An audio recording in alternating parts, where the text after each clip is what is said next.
Pessoal, vou dar uma guinadinha no assunto, tá? Vamos falar de market cap. Muita gente olha o market cap das criptomoedas e toma aquilo como base para interpretar quais são as moedas que estão valendo mais ou menos, quais têm maior ou menor potencial e, enfim, quais que estão dominando mais ou menos o mercado.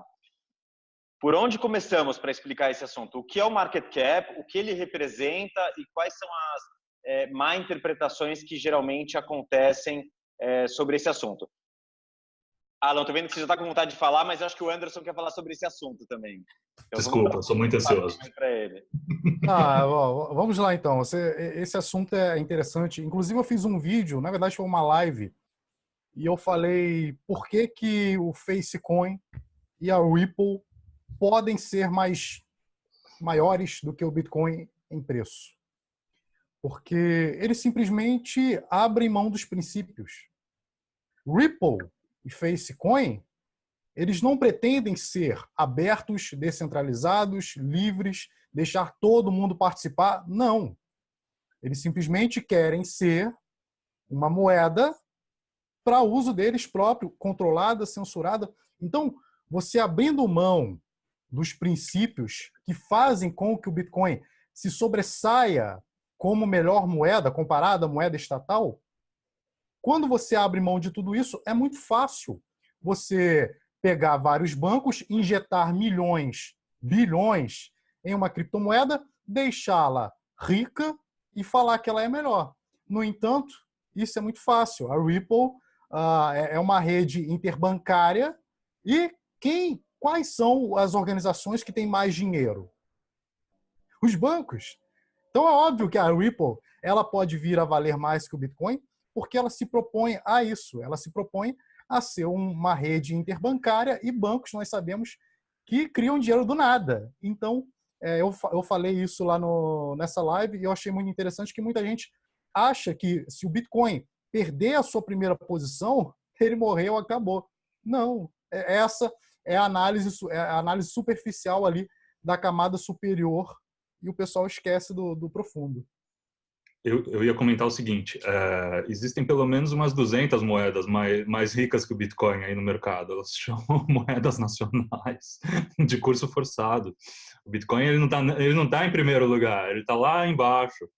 É que as pessoas estão comparando maçãs com bananas, laranjas com abacate, não tem nada a ver uma coisa com a outra. Se você comparar Bitcoin com Bitcoin, você vai chegar à conclusão que Bitcoin é Bitcoin. Se você comparar Bitcoin com um dólar, é outra história.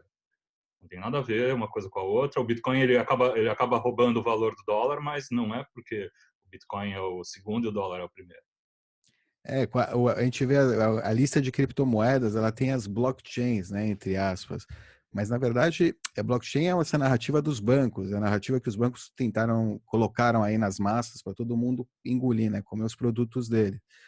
Mas, na verdade, o que a gente acho que eu valorizo mais são moedas de proof of work. Ou seja, tem uma blockchain, mas ela está atrelada a um proof of work. Ela tem hardware descentralizado que está trabalhando por ela.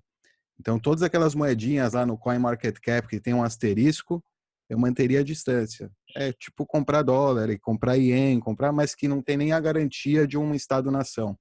Então, eu ficaria bem longe. A de Proof of Work, eu não sou um maximalista. Eu considero que outras moedas de Proof of Work têm valor e têm possibilidade de sobreviver, assim como o Bitcoin.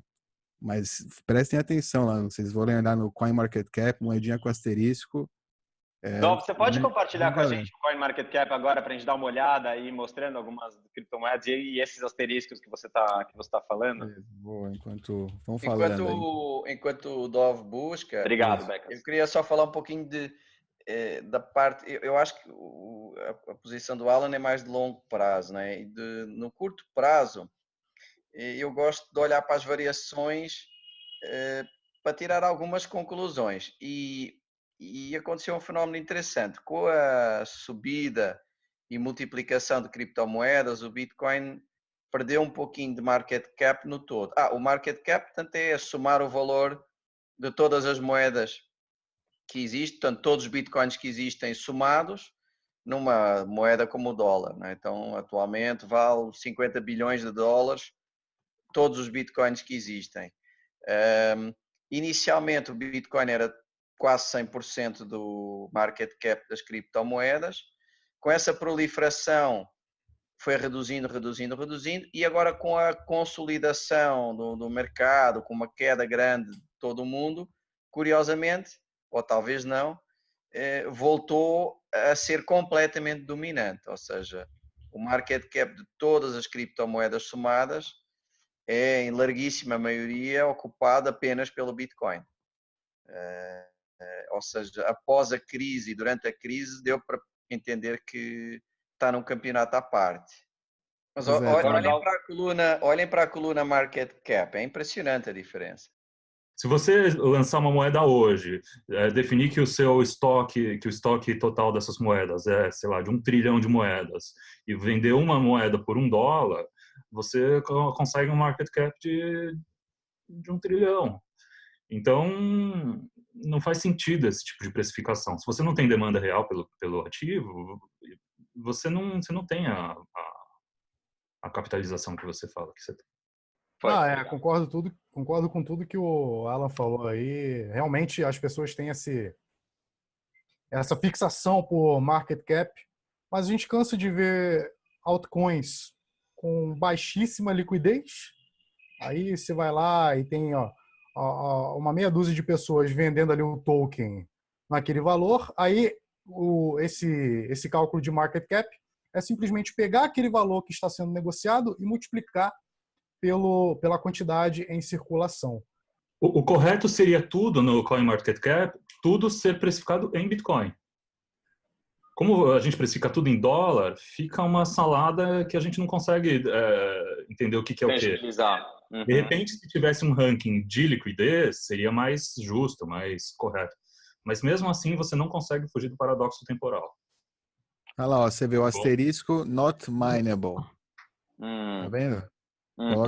Eles colocam que é não minerável, não é que você não sabe, né? Olha a quantidade a maioria dos que estão nos top 100 são moedas não mineráveis. Se você tirasse, você tem uma lista bem mais sucinta de ativos, de coisas que você pode se interessar, que tem uma tecnologia que talvez seja mais interessante, talvez seja mais possível que dure, né?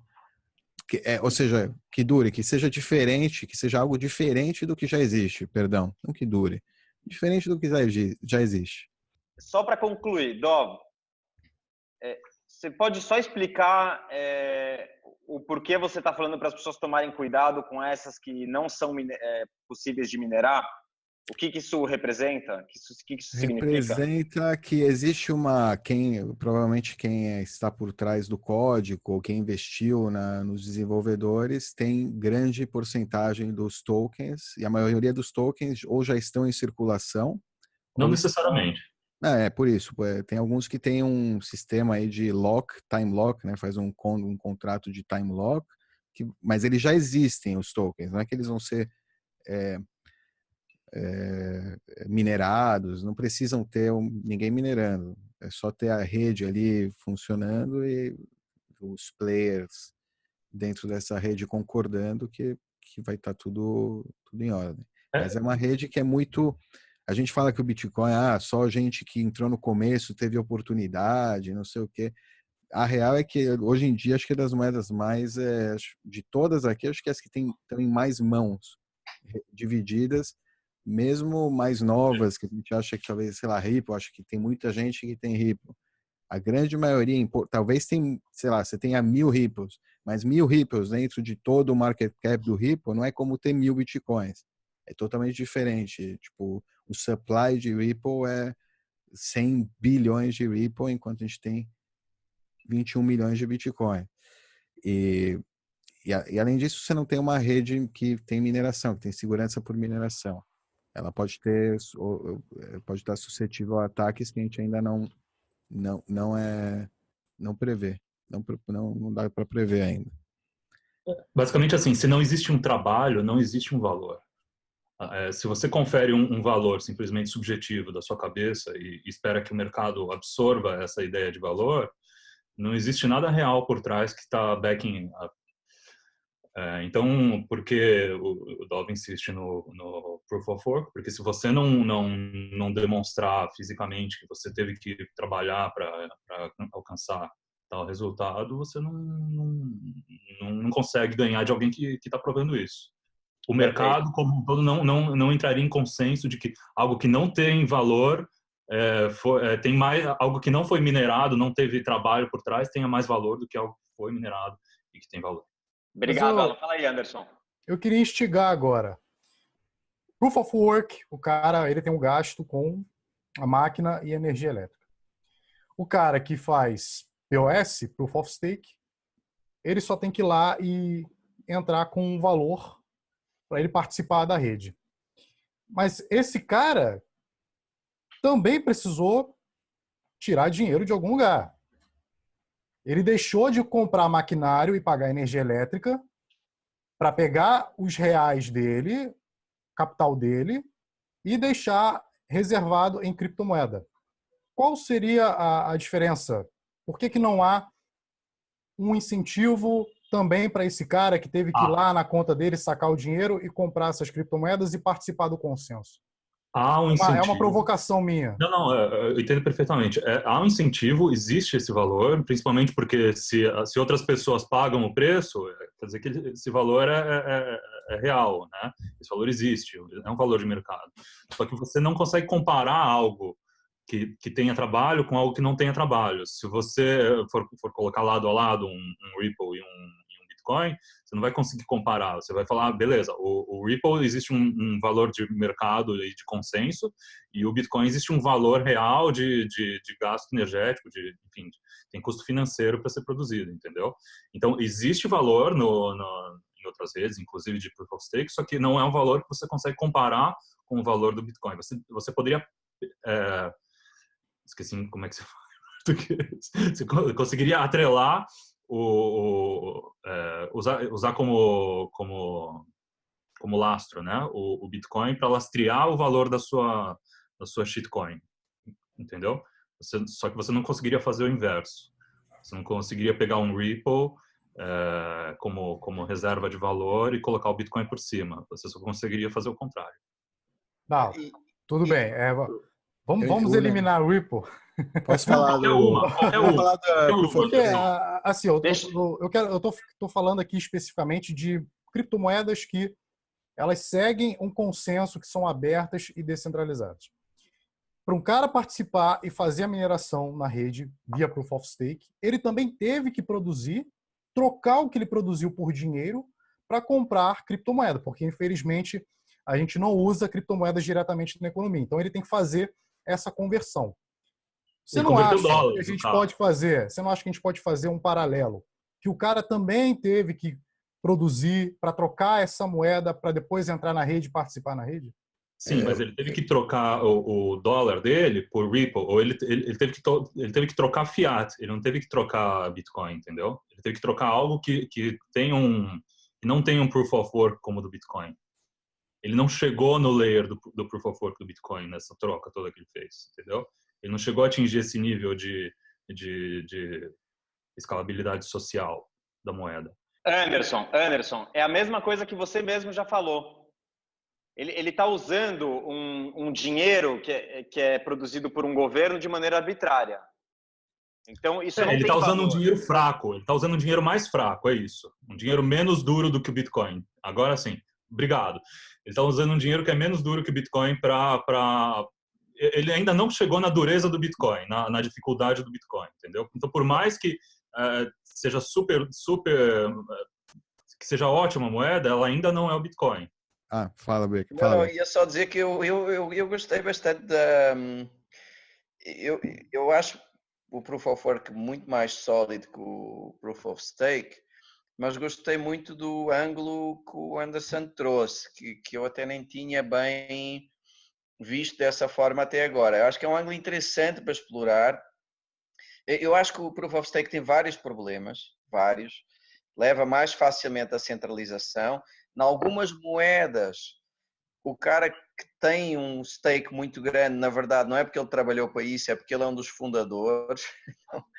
Mas o conceito é interessante, ou seja, eu tenho, imagino, duas moedas muito similares e distribuídas e descentralizadas, e uma é Proof of Work, outra é Proof of Stake, e eu tenho dois caras, um que pega em 50% de todos os recursos que tem e compra um ASIC e vai minerar, e na outra ele pega nos mesmos recursos e vai usar como Proof of Stake.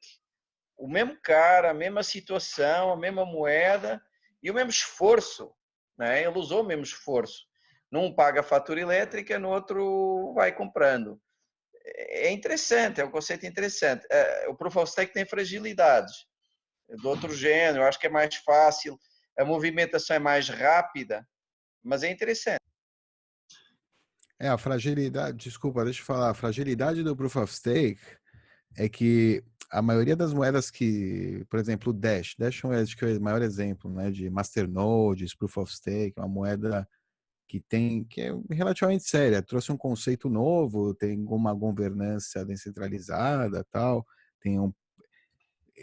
o problema é esse, ela é descentralizada entre aspas, porque é tudo anônimo, né, pseudônimo, é difícil de você entender realmente quem são os nodes na rede, quem são esses masternodes, e é muito provável que a maioria dos masternodes de Dash são os developers iniciais e pessoas que estão desde o início mantendo ali 10 mil Dash que pagaram centavos, segurando lá e recebendo todos os dias uma porcentagem nova desse retorno de investimento, passando para o mercado para novos participantes.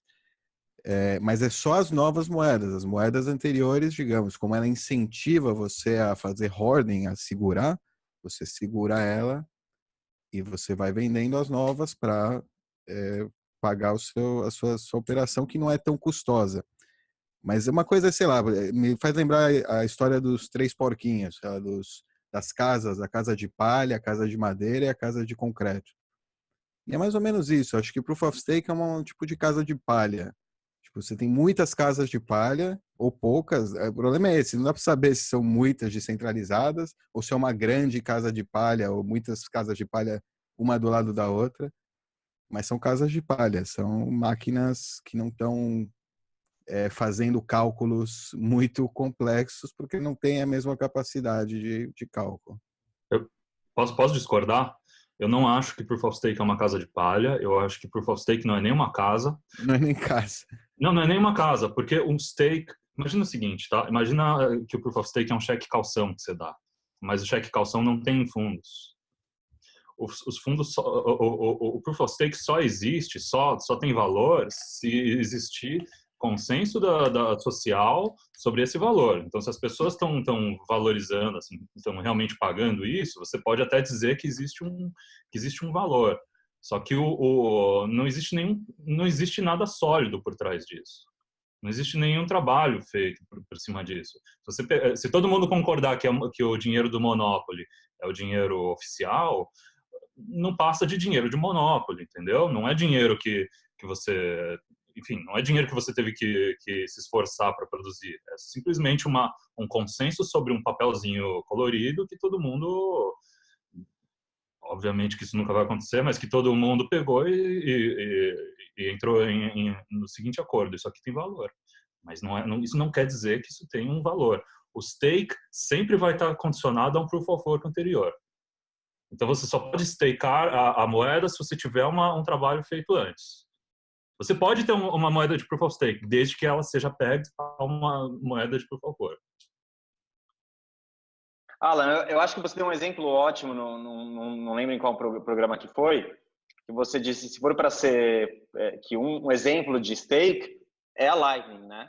Ou seja, o que você está dizendo é o seguinte: se for para ser stake, que seja em Bitcoin. E não tenha valor. A moeda de stake não pode ter valor. Ela pode ser pegged e usar o valor do Proof of Work, mas o token em si não pode ter valor. Se ele tiver um valor acima, é um valor de consenso que teve acima do valor de Proof of Work. Normalmente o mercado não sustenta, porque não é um valor real e as trocas reais de produtos e serviços no mercado não acontecem com especulação. A especulação é só no exchange. No Proof of Stake ele está sujeito a um tipo de ataque que é bastante conhecido, chama Sybil Attack, que é tipo é quando você usa, né? Você é um atacante, né? Ele subverte a reputação de um sistema de reputação de uma rede peer-to-peer, criando um grande número de identidades pseudônimas.